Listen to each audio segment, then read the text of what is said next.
Olá, um financiamento imobiliário é negado pelo banco. Obrigatoriamente o sinal tem que ser devolvido ou ele pode ser retido? Pois então, depende de algumas situações específicas, que é o que eu vou colocar hoje para vocês aqui. Por quê? Em um julgamento recente do Tribunal de Justiça do Paraná, foi entendido pela devolução integral do sinal. Não havia absolutamente nada no contrato informando isso, mas existia uma cláusula no contrato dizendo que a negociação estava condicionada à concessão do financiamento pelo banco.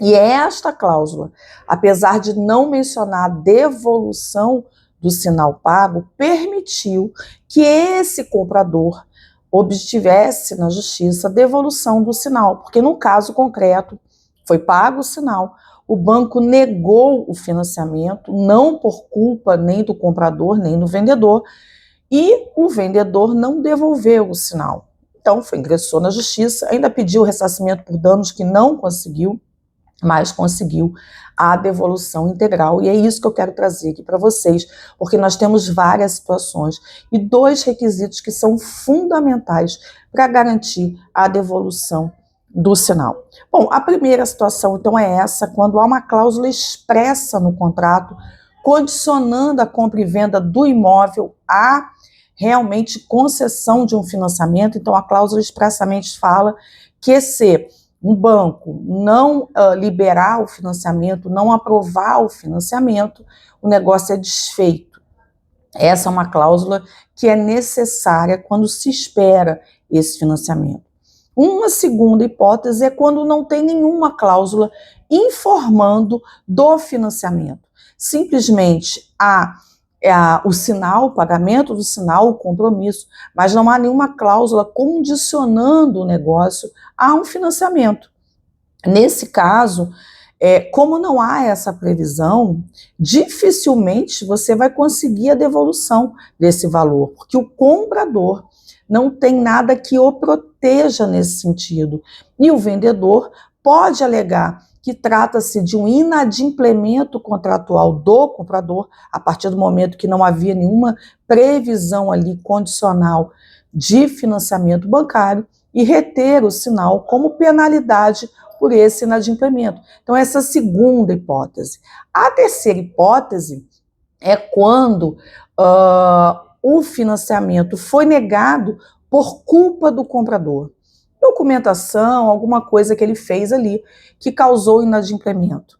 Nesse caso, a culpa do comprador, independente do que está escrito no contrato, o sinal pode ser retido pelo vendedor, porque não deu causa e houve inadimplemento contratual, no sentido de que o comprador não atendeu aos requisitos do banco para a concessão do financiamento. Da mesma forma que a outra hipótese, o financiamento não é concedido por culpa do vendedor. O vendedor não apresentou a documentação, o imóvel, de repente, não está em condições de ser financiado, os documentos, a matrícula no RGI, no registro de imóveis, com pendências, e aí, por essa razão, o banco não concede o financiamento. Nesse caso, é o oposto. O vendedor é obrigado a devolver o sinal. E, tal como o comprador, por culpa dele, pode ocorrer aí alguma situação de indenização. Uma outra situação é quando o banco concede o financiamento, mas em valor menor. E isso, se não tiver escrito naquele contrato que as partes assinaram no momento do pagamento do sinal, complica, porque é uma situação em que ela vai ter que ser analisada o caso concreto. Por quê? Porque não houve inadimplemento do comprador a princípio. O banco é que financiou um valor menor, né? Financiou não, né? Autorizou o financiamento por um valor menor.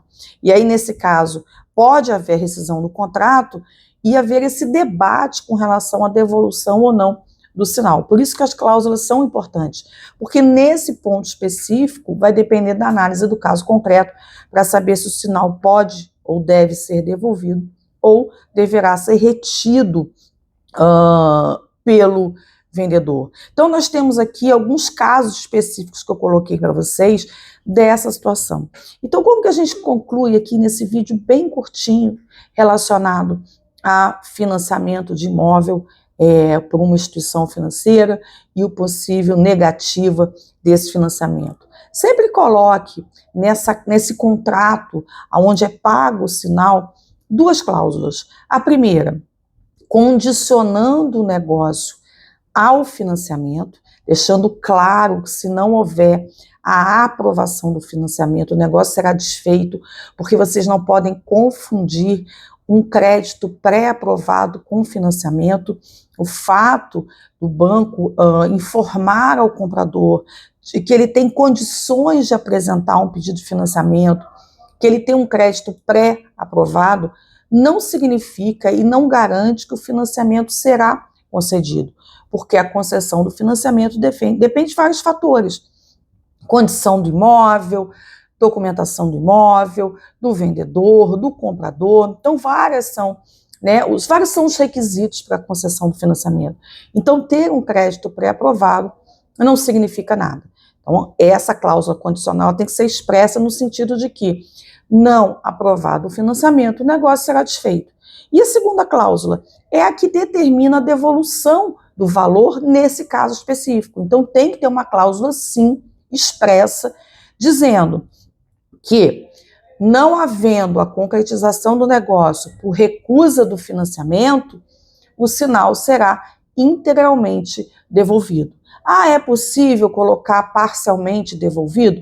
Sim, se as partes quiserem, pode, devolve 60%, retém 40%, mas aí é o que as partes, vamos dizer assim, resolveram contratar. Mas a regra é a devolução integral para evitar o quê? Evitar questionamentos de um enriquecimento indevido por parte do vendedor, a partir do momento que o financiamento foi negado e está expresso no contrato essa cláusula condicional. Então, cuidado ao assinar aquele sinal, aquele momento em que há o pagamento do sinal para garantir, a contratação e efetivamente a aquisição do imóvel. Sempre exija essas duas cláusulas. Até o próximo vídeo.